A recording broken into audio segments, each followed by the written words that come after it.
Bonjour, c'est KFM Électronique. Aujourd'hui, je vais vous montrer comment on peut mesurer une résistance d'une très grande valeur, de plusieurs mégas, même plus giga-ohms. Voilà un morceau de bois qui a certainement une résistance entre ses deux extrémités, où le fil est enroulé, il passe même à travers le bois. J'ai percé un trou. J'avais utilisé donc ce morceau de bois, comme ceci, comme capteur d'humidité. Oui, le bois en fait voit sa résistance diminuer lorsqu'elle commence à absorber de l'humidité. Ce multimètre professionnel, qui coûte assez cher d'ailleurs, est déjà très efficace. Il arrive à mesurer des résistances de plusieurs dizaines de mégohms. La preuve, 5,6 pour une résistance de 5,6 affichée, et 5 résistances en série, donc c'est normalement 28 théoriquement, mais il me donne 29 mégohms à peu près donc en série. C'est peut-être la valeur exacte, ou alors notre multimètre est aussi erroné légèrement. C'est pas grave, c'est en tout cas l'ordre de grandeur qui nous intéresse. Par contre, avec ce multimètre, qui est assez cher, on ne peut pas mesurer non plus une résistance de plusieurs dizaines ou centaines de mégohms, ou peut-être gigaohms. On ne sait pas, on va trouver tout de suite ensemble. Bien voilà le capteur d'humidité que j'avais utilisé lors d'une vidéo précédente. C'est un morceau de bois. Aux extrémités donc, de ce morceau de bois, j'ai donc percé un trou et j'ai fait traverser donc deux fils dénudés. Et bien en fait j'arrive à m'en servir comme capteur d'humidité, parce qu'avec l'humidité, la résistance du bois diminue et donc je peux m'en servir comme capteur d'humidité. Et bien voilà, donc même ce multimètre n'arrive pas à afficher la résistance de ce morceau de bois. Mais ne nous décourageons pas, on peut toujours la déterminer avec une méthode que je vais vous montrer facile. Il y a plusieurs méthodes, moi je vais utiliser la méthode la plus simple. Une pile de 9 volts, un multimètre, avec donc voltmètre continu à partir de 1 millivolt, et voilà, donc nous pourrons faire notre détermination de la résistance de ce morceau de bois. Voilà l'explication théorique. Si vous connaissez la valeur interne de votre voltmètre, eh bien vous pourrez quand même déterminer la résistance d'une très grande résistance avec un millivoltmètre, une pile de 9 volts, mais si vous connaissez bien sûr la valeur interne de votre voltmètre. Nous avions déterminé une résistance de 6,6 mégohms en moyenne avec deux procédés différents lors de la vidéo précédente. Donc du coup, avec une pile de 9 volts et un millivoltmètre, nous pourrons déterminer la résistance d'une résistance jusqu'à 65 gigaohms si notre résistance interne est de 6,6 mégohms. Lors des vidéos précédentes, je vous avais montré, avec deux procédés différents, que nous avions trouvé 6,52 et 6,70 mégohms pour la résistance interne de notre voltmètre. Nous allons prendre 6,6 pour nos montages dans cette vidéo. Voilà le montage pratique qu'il faudra faire pour déterminer la résistance Rx d'une matière très résistive. Nous avons donc cette vérité E, la tension E, qui est égale donc à la somme des tensions donc en opposition. UV plus UX égale donc E. Alors, nous avons donc UV est égal à donc E fois RV sur RV plus Rx. Du coup donc Rx, on peut en déduire de cette vérité, de cette affirmation, qu'elle est égale à E fois RV sur UV moins RV. On pourra même faire sauter donc moins RV compte tenu de très grandes valeurs que l'on a. Par contre, si la résistance Rx n'est pas très loin de la résistance du voltmètre, on ne peut pas la négliger.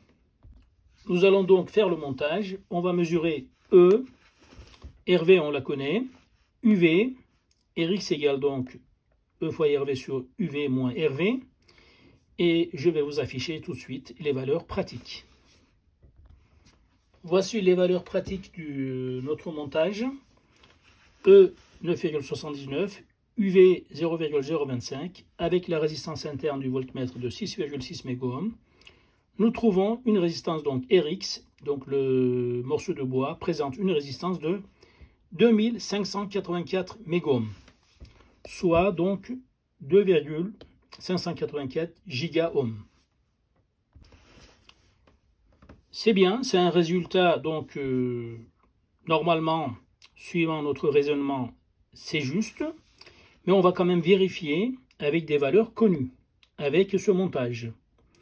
C'est-à-dire qu'en fait, on va faire un montage avec une pile, donc précédente, de 9,79 volts, 5 résistances connues de 5,6 MΩ. Normalement, nous allons donc balader la sonde donc, plus de notre voltmètre aux bornes ici de chaque résistance. Nous devons normalement tomber sur une valeur théorique comme celle-ci. À la pointe, donc ici, nous devons trouver 5,3 volts, 2, 3,63, 3, 2,76, 4, 2,23 et 5, la dernière résistance de 1,87 volts. Ensuite, nous allons vérifier. En pratique, ici, on va marquer donc quel résultat nous avons trouvé. Et on va comparer avec les valeurs que nous avions calculées. Donc, si les deux sont très proches, cela veut dire que notre technique avec le morceau de bois, eh bien, c'est bon, c'est que c'est juste. On peut compter sur notre méthode pour déterminer une très grande résistance. Voici le montage, voici les relevés. Donc, à la borne de la première résistance, nous notons 5,28 volts. On note ça dans notre tableau de valeurs pratiques. 5,28. Ensuite, la deuxième résistance,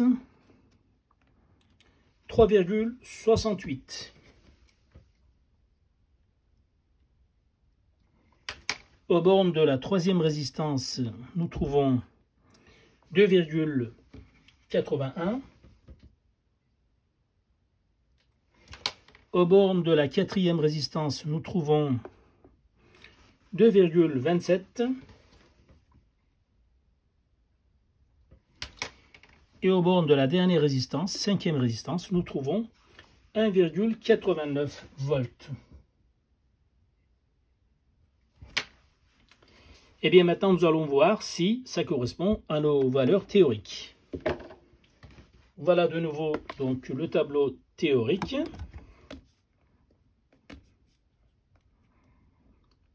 Eh bien, c'est impeccable. Nous sommes très proches des valeurs que nous avions calculées. 5,3 volts contre 5,28, 3,63, 3,68, 2,76, 2,81, etc. Regardez, nous sommes très proches, à 2% près.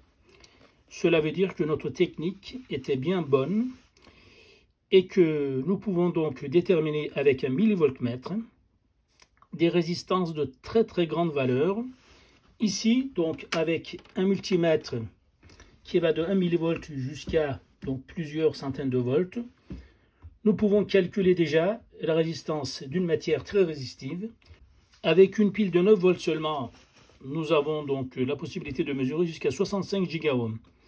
Mais si vous avez deux piles en série de 9 volts, donc 18 volts d'alimentation, vous pouvez aller jusqu'à 130 gigaohms, etc. Donc plus donc vous montez en tension, plus donc vous pouvez aller à des calibres de mesure jusqu'à plusieurs centaines de gigaohms. Par contre, il faut que votre multimètre puisse mesurer 1 millivolt et ça, ce n'est pas garanti. Si le voltmètre ne prend pas un minimum de courant, il ne pourra peut-être rien mesurer. En effet, c'est vrai, déjà ici on a quelques nanoampères donc dans le voltmètre. On a la chance d'avoir un voltmètre donc d'une résistance interne très très grande, mais avec ce voltmètre, j'ai fait un test, on ne peut pas aller à plus de 1 mégohm. La résistance interne est de 1 mégohm sur toute la plage de 200 mV jusqu'à 600 volts. Mais c'est pas grave, vous pouvez quand même faire des mesures à plusieurs centaines de mégohms aussi avec. S'il vous plaît, si cette vidéo vous a plu, likez-la, partagez-la et puis abonnez-vous. Merci, à très bientôt.